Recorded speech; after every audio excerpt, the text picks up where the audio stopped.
I'm Gulam Qadir Ghumro. I'm lecturer in English in Qaid-e-Awam University of Engineering, Science and Technology. I'm recently appointed lecturer and I did top in the board. I got my graduation degree from Shah Abdul Latif University in Applied Linguistics, and then after I did my MS in Applied Linguistics from Mehran University, Jamshoro, and then I've also worked in various institutions. My previous institution was I worked as instructor in English in Sakhra Bay University Khairpur campus for 8 years, and then I'm here for you.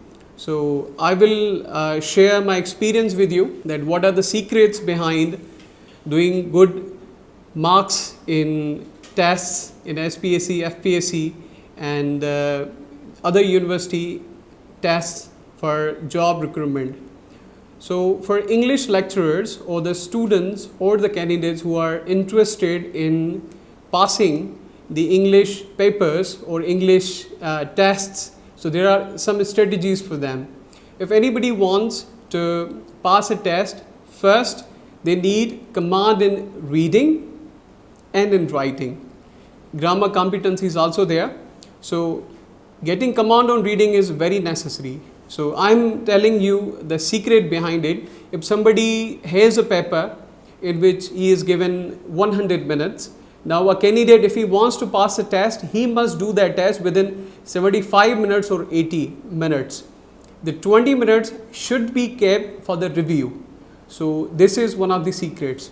For getting competency or mastery in reading skills, there is a book by Norman Lewis which is How to Read Better and Faster. So I want to share 3 main strategies by which you can master reading skills. So सबसे पहले मैं आपको बताऊं कि reading 3 मरहलों में काम करती है. सबसे पहले जो उसका मरहला होता है वो ये है, इंट्रोडक्शन टू रीडिंग. मतलब कोई भी टेक्स्ट जब आप पढ़ते हैं, यू फिक्स अ टारगेट कि आज मुझे कितना टेक्स्ट पढ़ना है. सो पहला स्टेप हमेशा ये होना चाहिए कि you should review the text. जो भी amount of text you are going through, जितने भी चैप्टर्स आपने पढ़ने हैं या जो भी बुक पढ़ना है, just you have to go through it. क्योंकि फर्स्ट लेवल पे हमारा ब्रेन कैलकुलेट करता है कि कितनी रीडिंग मुझे आज करनी है, and I need to calculate the amount of energy which is being used for that. उसके बाद है सेकंड स्टेप, जिसे हम कहते हैं रीडिंग फॉर डिटेल. लेकिन पहला मरहला जब हम पूरा करेंगे तो उसके बाद we feel sleepy, we feel hunger. Don't worry, it's a natural process. Whenever we do anything which is not in our practice, so we need more energy to tackle it. So ये एक हमारी human brain का एक function है. जब भी आप new task करते हैं तो यू नीड मोर एनर्जी. सो इसके लिए हमारा ब्रेन हमें या सुला देता है या फिर थोड़ी सी हमें भूख लगना शुरू होती है. तो you just do whatever you want.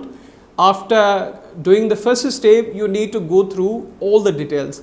जब भी आप रीडिंग करें किसी भी टेक्स्ट की, किसी भी आर्टिकल की, so you need to go through details of it, like you have to underline the words, the sentence structures, the terms which are being used in it. So it is very hectic, लेकिन इस process से जाने के बाद आपका brain train हो जाएगा कि वो सेंटेंस स्ट्रक्चर्स को भी कवर करे, मीनिंग्स को भी कवर करे, और ये प्रैक्टिस चलती रहेगी.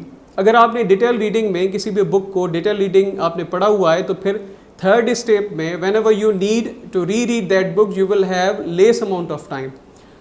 एक एग्जाम्पल इसमें है कि अगर एक नावल मैंने पढ़ा है विच आई कवर्ड इन 3 days, उसमें मैंने जो भी मेजर चीज़ें हैं वो मैंने अंडरलाइन की हैं, वर्ड्स मैंने अंडरलाइन किए हुए, I have taken out the meanings and check the grammar structures as well.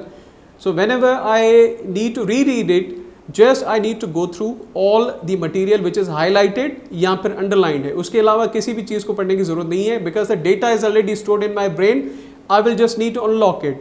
सो ये सीक्रेट है बिहाइंड रीडिंग. इससे सिर्फ आपकी कॉम्प्रीहेंसिव लेवल नहीं बढ़ती, बल्कि योर ब्रेन बिकम्स एक्टिव, और उसके जो डिफरेंट पार्ट्स हैं, डिफरेंट फंक्शंस हैं, उस तरीके से वो काम करता है.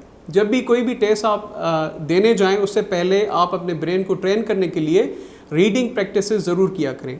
दूसरी इस बात एक बात मैं ऐड करना चाहूँ, अगर आप चाहते हैं कि आप किसी भी टेस्ट में टॉप करें, तो उसके पीछे एक ही बात है कि you must be the master reader.